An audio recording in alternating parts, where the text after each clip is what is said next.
Good evening from Yammy TV. Wishing you all well today and hoping your day went the best it possibly could have. And sending loads of love to you as usual. Very dreary and gloomy down here. Not such a nice day, but hey, the sunshine's soon round the corner. Yeah, in that life back in the day, it's fair to say, I've already pleaded guilty to being a robber and sometimes a bully, to get what I wanted from people of my own selfish desires and not really giving a monkeys about anybody else. And along the years, especially in the early bits where I learnt pretty quickly never to underestimate the other man. And many come in now and they underestimate men and they think they can take liberties with them. But every so often, they get caught out. And in the early days, I got caught out with someone and got a black eye for it when I wasn't looking. But I learned because when you turn your back on people after you've done bad things to them, you just never know. It could be the smallest man. I've seen the smallest man myself do something really horrendous when they've been bullied. On such occasions, like the one I'm going to tell you about now, men come in and, they watch me and they think, oh, he does it like this and we do it like that. And, I'm a robber outside as well. I'm a bad man. This is how it goes in there. So on such a day, it was the year 2000, 2001. I was on trial, waiting for 20 robberies to go up for. And this young guy, 21 years old, walked up to me on the landing. He had a red bandana around his head here, which is American for what? Crips or something, or whatever, I've forgotten them. But he was American, or so I thought, or probably I do still believe that he is a little bit.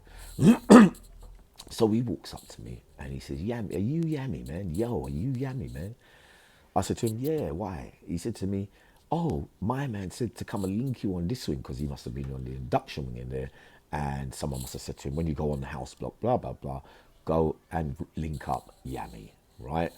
So he's come and done that. And obviously the person that's telling him to link me is telling him that, yeah, the real robbers, and sadly in that life, what I was, he wanted to join forces or, he came the way he came. And he said to me, yeah, yo, Yammy, I know a man right now with half ounce of puff. I said, yeah? I said, where? And he said, down there on the ones. So I said to him, yeah, really? I said, so what are you saying? He goes, yeah, man, I'm a robber too, man. In America, we cold-hearted, man. We don't give...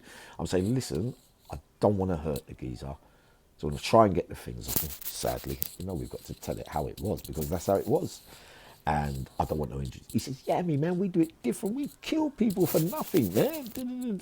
I said, no, over here, if you're doing things with me, we'll do it quietly, tidily, and see that so we don't hurt anyone, blah, blah, blah, blah. So we walk down, push the door open. Another young looking guy is sitting there and gets up as soon as we come into the room. So we do all that, the bad man thing. And he looks terrified and pretty scared, but he looks pissed off as well because I saw the signs. And remember, I've seen many signs over the years where I'll be a bit weary, cowardly, if you like, as well, because you're thinking, oh, I don't want to touch him because he looks like he might do ya, you know what I mean? Or you read something in someone. And on this occasion, I did. So we're in the cell. He's handed over a big lump of puff like that. And we walked out. And he's like, yo, Yammy, man, I like the way you do it, man. We splitted the puff in half, right? So this is a lesson as well for a lot of you as well, but it's a real serious one. And then we walked off, we went back onto our spur, like I said, separated the ash, and the next day came. 2 days went by, 3 days went by. He comes up to me again. He says, Yammy, man, that guy, I saw him on a visit. He's got more things. I said to him, hold on a minute. I don't do things, I'm not saying, I'm judge and jury or, like it means that I'm a better man or anything. But I said, no, I don't really consistently, go and because I already know that people can get pushed only so far before they flip. And when I was leaving the cell, I looked at this geezer and I thought to myself, you know what? Yeah, watch yourself on this one. But he never saw it because he's a pussy, man. He's this man. Oh, they can't do me nothing. He said he wanted to go in there again.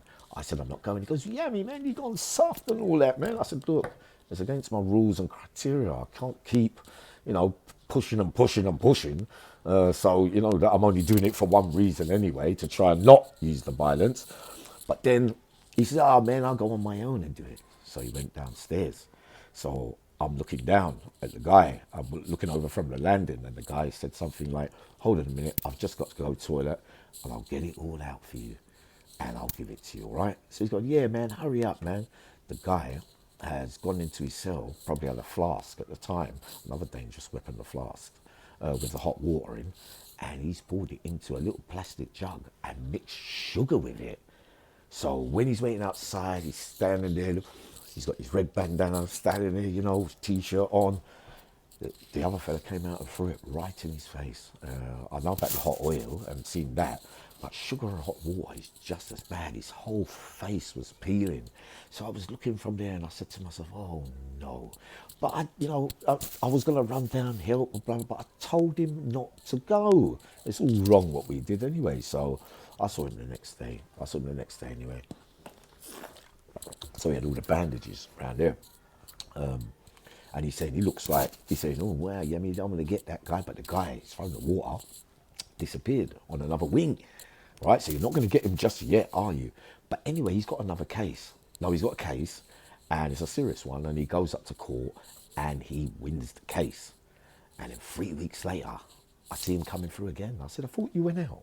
He goes, no, man, I've got murder charges and blah, blah, blah.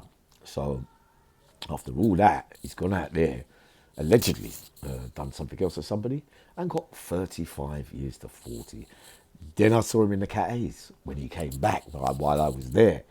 And I said to him, boy, he said, yeah, man, they all groused on me, they put me up, the man, anyway, I want to become a legend in there. I want to be like Bronson, I want to be like this, I want to be like that.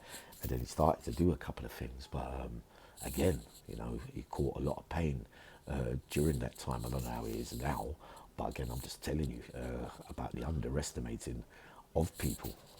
Take it very seriously. I do now. It's obviously up to shame, about everything. But we know that everybody's got their buttons, and it's only so much somebody can take, because you're going to keep prodding and poking and bullying and that kind of stuff. And I know what that feels like as a little boy, and you can react, and it has to be said, that.